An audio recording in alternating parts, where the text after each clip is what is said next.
Welcome to Giant Radio, where we're all about big ideas in sales and marketing and eye-popping discussions with successful entrepreneurs. Turn up the volume and settle in. Now, here's the founder of Giant Jacks Media and your host, Paul Hitchcock. Okay, hello. We're top of the hour here. I want to respect everybody's time and get going. Thanks for joining us. My name is Paul Hitchcock. I'm the founder and president of Giant Jacks Media. We help others to grow their businesses, headquartered here in Orange County, California.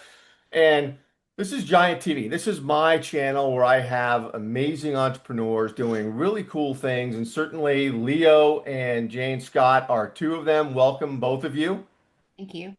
Thank you for having Thank us. you very much. Pleasure being here. Yeah, and we've had Jane Scott, we put this together, you put it together. This is a recurring series exploring how leaders grow, how leadership evolves, and how leadership collectives shape extraordinary organizations. And in recent conversations on your series, we've explored a lot of things, like mindset, how mindset shapes performance, how individual leaders grow throughout their leadership journey, and so many other topics. And so today, we're having Leo on here, who is the founder of Peer Innovation LLC. Leo, you're a top speaker. I see you everywhere speaking at Vistage and all over the country. You're also an adjunct professor. Where, Leo, are you a professor? Rutgers University. Rutgers University. Love it. And Jane Scott, you are an incredible strategist and Vistage chair and many things. And so let's get into this right away. I've got some really good questions I want to pose to each of you. Leo, I'm going to start out with you. Many people picture great leaders as independent decision makers. Why do you think that image persists? Largely because it's easier.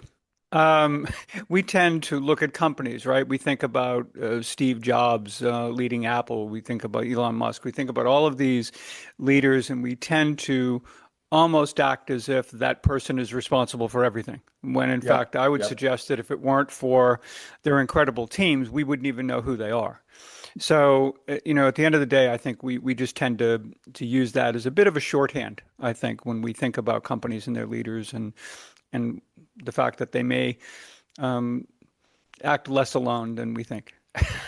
Yeah, well, some of those leaders today are like rock star figures, Sure. that people just don't associate the teams behind them. Jane, Scott, in your work with CEOs and executive teams, have you found that even the strongest leaders need trusted peers? And why is that? Mm. I don't believe I've ever met a truly exceptional leader who believed they had outgrown the need for intentional dialogues with other thoughtful leaders, not for validation, but for challenge. Yeah. One of the greatest misconceptions about leadership is that experience eventually eliminates the need for perspective. I found the opposite to be true, and the higher leaders rise in an organization, the fewer people are willing or able to challenge their thinking honestly. So leadership becomes increasingly lonely, not because leaders want it that way, but because their decisions carry greater consequence. So, trusted peers don't replace judgment, they refine it. They ask the questions you didn't think to ask yourself. They expose assumptions you didn't know you were making. And they help you see around corners you couldn't see alone. Yeah, oh, well said. In isolation, it doesn't ever seem to be a positive word used anywhere. And I want to pose a question to both of you. What are some of the greatest risks leaders face when they try to grow or lead in isolation? Leo, maybe you start. Mhm. Sure. I think Jane got off to a great start in answering that question. I mean, you when you only look at the world through your company, through even just your industry sector, it's very difficult to have a really kind of broad understanding of what's out there and what's coming. When you look at the 2008 financial crisis, for example, most CEOs who were members of groups during those years will tell you that they survived and even thrived during that time, not because they were better managed than their competitors, but because they were better prepared. Yeah. So being in a room of people allowed them, kind of like when you see a hurricane coming, right? You can turn on the news, you've got a few days to board up the windows, kind of get your structure ready and do what you can to prepare. That's, I think an apt analogy for what CEOs had access to at that time, where others who may not have seen that coming because they didn't see the early warning signs that were available to them for other industry sectors, they, suffered, greatly as a result. So it's And Jane Scott, you know, spoke to that with regard to being able to see around corners. Yeah. Yeah. Yeah. Jane Scott, what would you add to that? I would add to that that isolation creates certainty, right? And that sounds counterintuitive, but when leaders stop exposing their thinking to others, their confidence also often increases while their judgment quietly deteriorates. Yeah. Without diverse perspectives, blind spots become strategies. And I've seen organizations suffer not because leaders lacked intelligence, but because no one, including themselves, challenged their own assumptions. So leadership isn't diminished by diverse perspective, it's strengthened by it. Hmm. Interesting. Well, Leo, you spent years studying CEO peer forums, and obviously a speaker to Vistage. You've got a really unique seat with insight into that. What have they taught you about how leaders actually grow? You know, what's really interesting, we talk a lot about what we refer to as collateral learning. And this is what you experience in a group that you don't typically get if Mhm. you're not in that kind of situation. So, for example, we take in lessons all the time. We read books, we hear speakers, we watch Yeah. documentaries, and we take those direct lessons in. What's fascinating is when you have a group of CEOs that are truly working together to help one another, you know, wrestle with tough challenges, explore new opportunities, pressure test decisions, things like that. It's remarkable what takes place when they are in a situation now where even though they're focused on those very topics, what they're really doing at the same time is learning how to be truly present, to be engaged, to listen carefully, to ask really great questions. And I think in many respects, it challenges them to lean into their curiosity when most people will make assumptions, they jump to Yeah. conclusions, they rush to judgment on things. And so that becomes, I think, a very powerful mechanism that fuels the growth of a leader. And I think unless you find yourself and can put yourself in that situation, it's very difficult to kind of pick that up on your own. Well, Jane Scott, you've chaired CEO peer groups for years. What have you consistently observed about the way peer perspectives, improve leadership judgment? Yeah. The greatest value isn't that peers provide answers. It's that they improve the quality of the questions and they offer an opportunity for shared practice.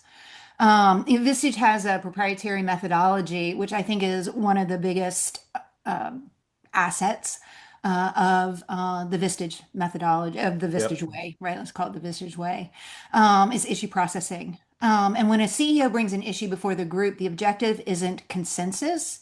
It isn't walking out with somebody else's answer that they're going to apply at their own organization.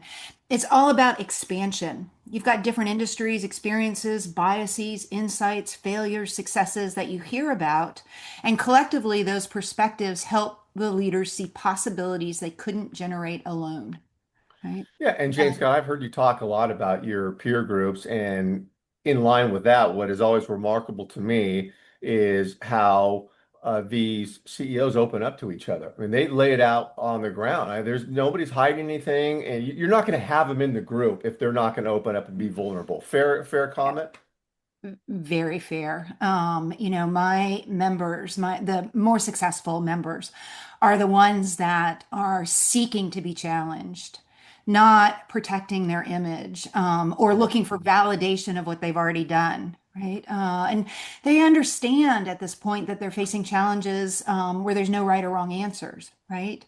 But there are always going to be a better solution. And this methodology that we put in place, if you come with the right mindset and the right heart set, is going to actually elevate you into co-creating those better solutions that then you can take back to your own organization.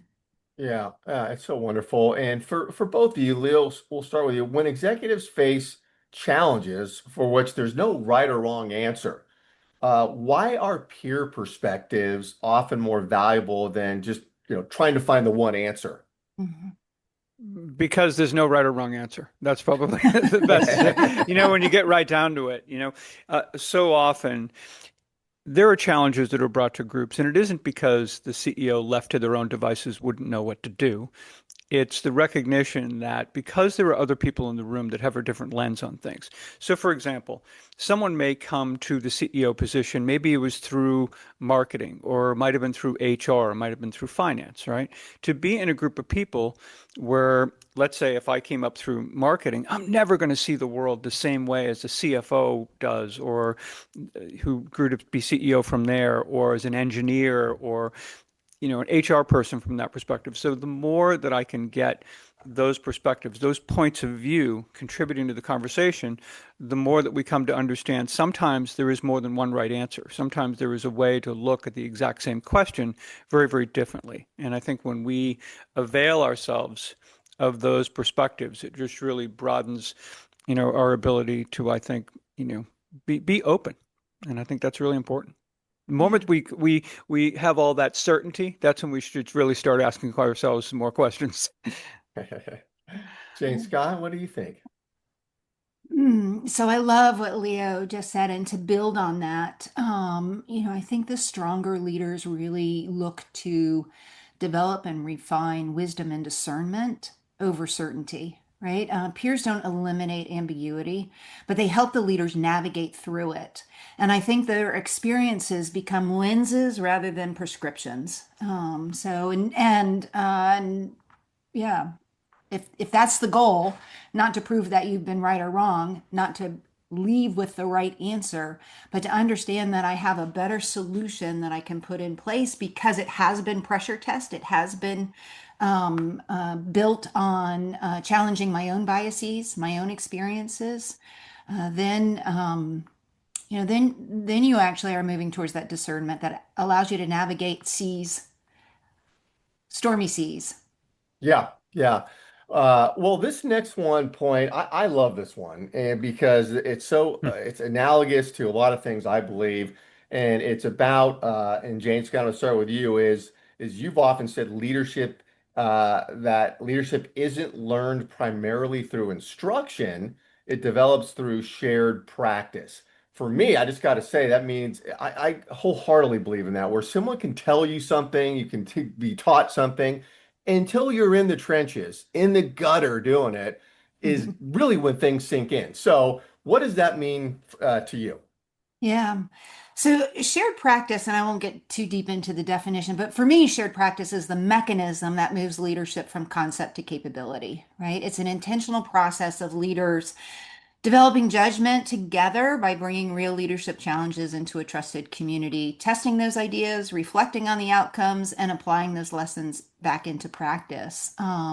We don't become better leaders by collecting ideas. We become better leaders by applying them, Yep. reflecting on them, receiving feedback, refining and trying again.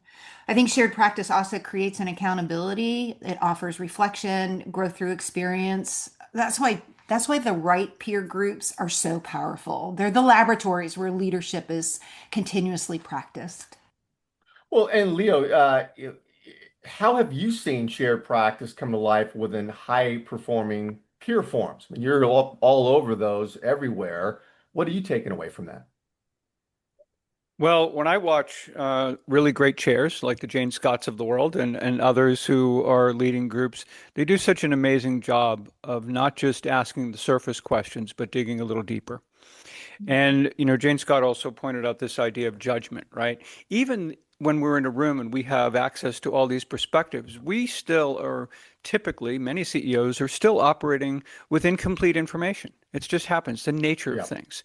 So building muscles around that judgment. And I think when we talk about, shared practice, if you will, this is once a month, let's say, in the case of Vistage, in terms of their model. It's a day that you get to practice. Let's face it, business and sports are very different. In sports, you go to practice and then you have game day. Well, in business, every day is game day. Yeah. So, Yeah. unless you can provide yourself an opportunity where you can really hone your skills and work with one another, you know, in practice, if you will, or as practice, those are the kinds of things that I think are really invaluable to the folks who participate in those groups. Jane Scott, has there been a moment in your career where another leader's perspective fundamentally changed your own thinking? Countless, Yeah, yeah, countless, countless. Yeah, right? what's one example? Um, I don't know that I can come up with a single example, but I think where it has been the most valuable to me Yeah. has really been in terms of looking at and improving team dynamics, right? Anytime you have the human factor in there, you know that you probably don't have the right take on what a situation is. Yeah. And in addition to getting the other individuals, those members of that team, to share their perspectives, to actually have that outsider's view of, well, have you thought the narrative that you just created based on what you thought happened, is that really true? And I've gotten really good over time, having been asked that question numerous times by trusted advisors, of asking myself that question. I'll create a narrative around what it is that I think has happened in a situation. And I can now say, "Ah, yeah, but is that really true?" And I can go back and challenge my assumptions, but I'll never come up with the best analysis unless I share that with trusted peers who have gone through similar situations. And they'll just ask, yeah, but it could also have meant this. Hmm. You know, Okay, what hadn't thought makes, about that. Yeah, yeah. sorry for that. You know, where my mind went on that question, Paul, was so I've been members of a lot of groups over the years as well. And I remember on many occasions where we'd be working on a difficult challenge that another member was having, and someone would come up with a question. And as I heard the question, I would kind of laugh to myself and think, if you gave me a month, I couldn't have come up with that question. Right? It just shows you how people see different things in different situations. It's really Yeah. rather incredible. And also, rarely, let's face it, we don't typically, as human beings, test the tried and true things that we depend on. We don't challenge our own mental models alone. But when we were in a situation and you are driving discussion and actually going deep, so you're not talking about the issue, you're talking about the assumptions that drive how we think about those things.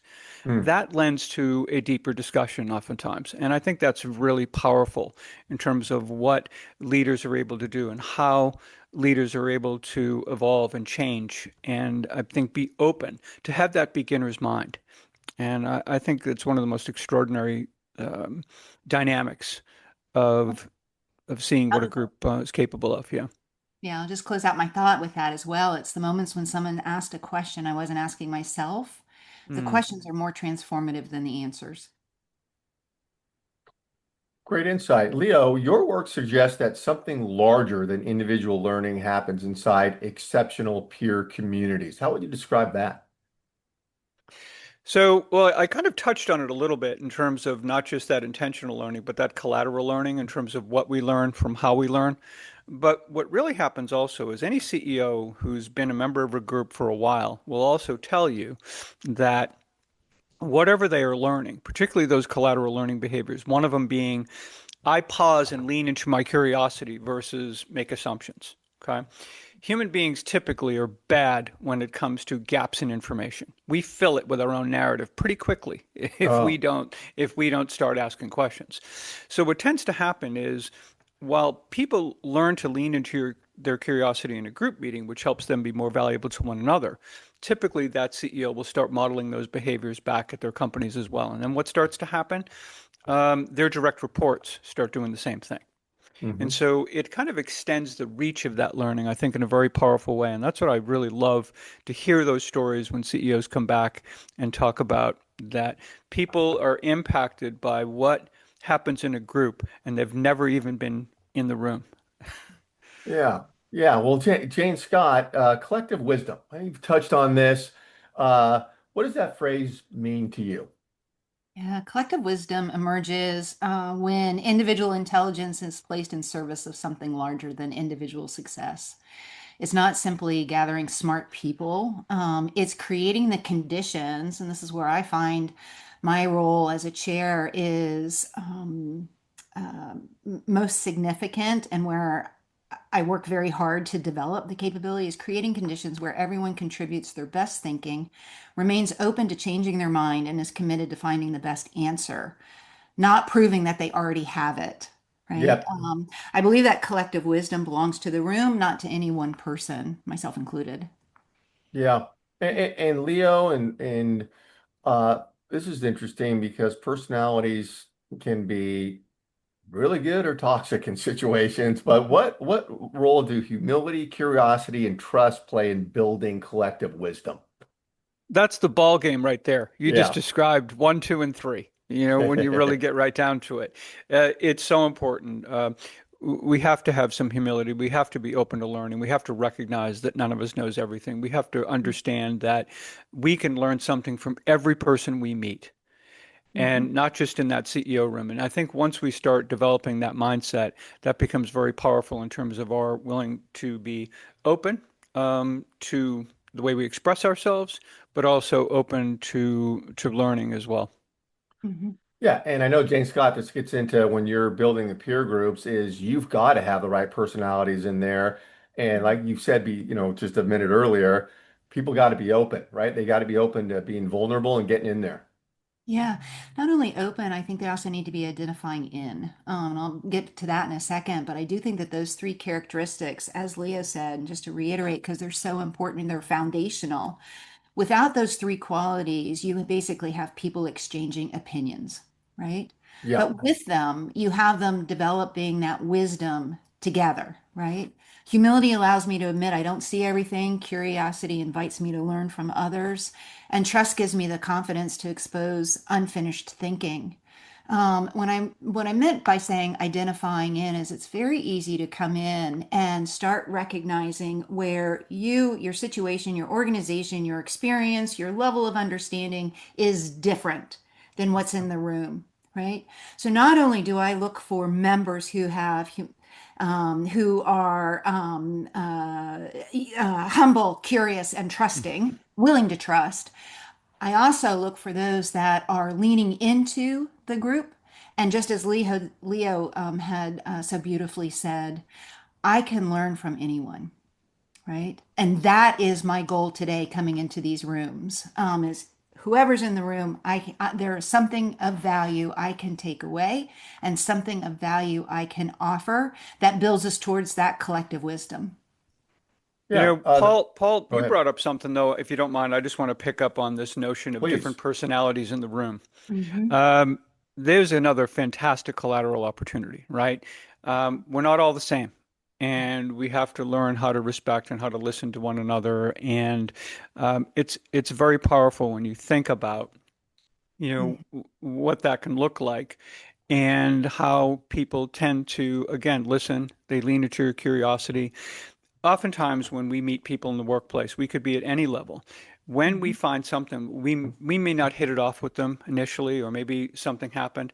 What do we typically do? We create distance from that person. And, it reminds me of the story that who knows if it's apocryphal or not, but basically it's the story of Lincoln when there was a member of Congress that he didn't like. And rather than create distance from that person that he didn't care, he says, I must need to get to know him better.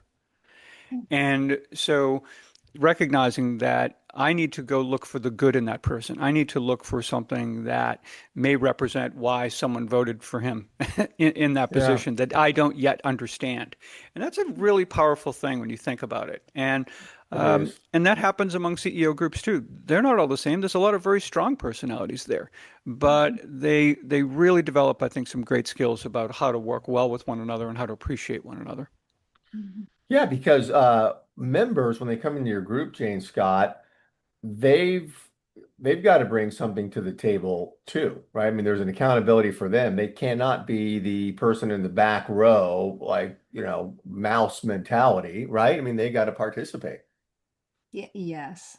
Yeah. Yeah, yeah. I You mean, want me to that's it. expand on Not, that? Yeah, it's I not a no. spectator sport, you know? It Not it isn't, but it's so interesting because so the CEOs that I bring into my peer forums are the ones that I um, am able to provide some value to as a chair are CEOs who are implementing innovation-led strategies and intentionally living lives of greater significance. So the first part of that really means they're predisposed for curiosity. It's not that their product or their service is necessarily innovative, although oftentimes it is, but they're always looking for a better, different way of doing something. And so they're Yeah. already naturally curious. The second part of it is an other focusedness. It's not about protecting their identity or their image. It's not for, as I like to say, just the toys in the garage. It really is because they have been blessed with a platform on which they can improve the lives of name your stakeholder, right? And with that in mind, they're the ones who are going to be leaning in and specifically looking at how can I help this CEO get unblocked, see things from a different perspective, become that better leader that they're looking to become, right? And that really, when you pull that into the peer forums that I run, it truly is a special elevation in terms of the conversation. Yeah. And that development of collective wisdom is a common goal. Yeah, and confidentiality, trust, and challenge are are a big part of it. I'm always enamored with the issue processing Yeah. scenario you go through where someone brings an issue to the table and everyone just dives in, good, bad, or ugly. They're in there challenging, right? Yes, and it needs to be learned, right? So What needs to very be learned? early What needs on, to be learned? the methodology, right? And Hmm. it actually has kind of become a little bit of a joke because we have so just to briefly walk you through that methodology, a CEO brings an issue. It is phrased as how do I? How do I determine the proper Yeah. response solution, right? They share very briefly the context of what they've done, why it's important, and where they need the group to provide the support, right? And then we get into what I think is the most important aspect and the longest period of time in that methodology, and that's the questions of curiosity. And when you have new CEOs in the group and they're positioning themselves and they're trying to understand the methodology, you kind of have to call a timeout and say, hey, wait a second. I said, I know every single one of us already knows the answer. Right? We already know exactly Yeah. what the solution is going to be. I said, so tuck that aside. And I say that with humor because we do. We immediately jump to what we would do. Okay, that's not the solution that our CEO, who's issue processing, is looking for.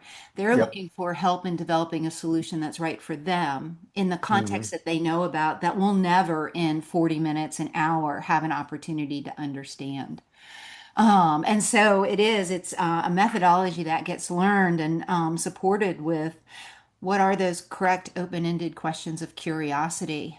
When you have the CEOs that get it up into that flywheel, when you have a pure form that gets it up into that flywheel, truly magic, something special really happens. Because not only does the individual who's being issue processed walk away with the epiphanies, if you will, and you can see the light in their eyes, they kind of go, ah, hadn't thought about it that way, hadn't thought about a solution that way, right?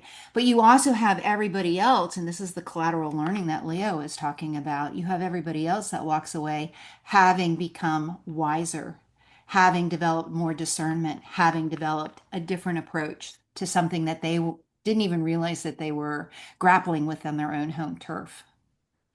You can tell You I'm know, passionate about this. Sorry. one of the things that comes to mind when Jane Scott's talking about this is that when you can, over time, show people that the initial questions that you should be asking as someone presents whatever issue they have are not questions you should think about as those that are going to inform you of the answer. They should be questions to figure out if the person is asking the right question or not.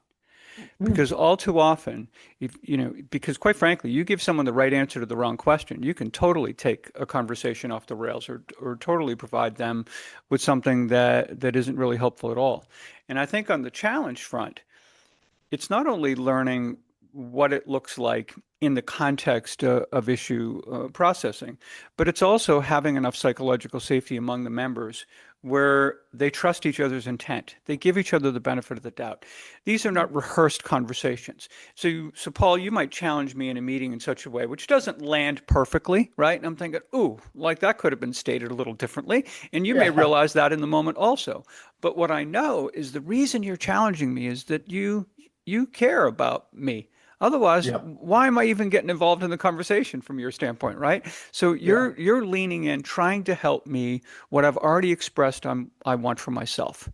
And I think once we can trust that intent, we can give people the benefit of the doubt, um, and we can think about the questions we ask as those that can lead to other really great questions that expand our ability to understand things more broadly and more deeply. That's kind of where the magic happens. That's where things are discovered. That's where we get to some of those root causes, some of those mental models, some of those assumptions we talked about. And that's where you can get to the heart of things. Beautifully said. Yeah. Really, really good stuff. I have a couple closing thoughts here. Mhm. And so, Jane Scott, how has your experience as a Vistage chair reinforced your belief that leaders don't grow alone? So every month, I have the privilege of watching accomplished leaders walk into a room carrying challenges they believe are uniquely theirs, right? Then something remarkable happens, just as we were describing with the issue processing methodology. As they listen to one another, ask thoughtful questions, and share their own experiences, isolation gives way to insight. Right? And I've come to believe that leadership isn't simply about making better decisions. It's about becoming the kind of leader who invites better thinking, both of yourself and of others. And that transformation rarely, if ever, happens in isolation. It has to happen in community. Mm-hmm. Mm-hmm. And Leo, a thought for you. If you could leave today's audience with a final thought about leadership growth, what would it be? Like a nugget somebody could take away. Really work on your listening skills and how to ask really great questions. Yeah, and on that, I've just got to say that's a great one because people don't listen today. I just find you go out in groups, people are talking at each other. When somebody says something, nobody asks a follow-on question to go deeper. They're like, "Oh, great, that's awesome. You went to Spain. I went to Spain," and they go. It's just yeah. So that resonates with me big time. There's a great scene in a Pulp Fiction where Uma Thurman's character is asking John Travolta, do you ask a question to listen to the answer, or do you ask a question when the person's answering, are you waiting to respond? Right? 100%, Yeah. 100%. Yeah, Yeah. people do the latter. People do the latter. They don't even want to hear what you're saying. They're prepping their own No. response. All Exactly. right, this has been wonderful. Really appreciate this. We could be on here for hours. There's so many things that I find compelling here. I want to thank you, Jane Scott and Leo, for being here. I know we're going to talk again. Jane Scott, anything you want to say as we sign off here? No, I just really appreciate the opportunity to co-create different ideas and with you as a wonderful guide, Paul, and then with Leo in terms of understanding his perspectives and insights as well. Yeah, I hope the audience has found some value in it. Great. So many good takeaways. Leo, thank you. We'll see you both very soon.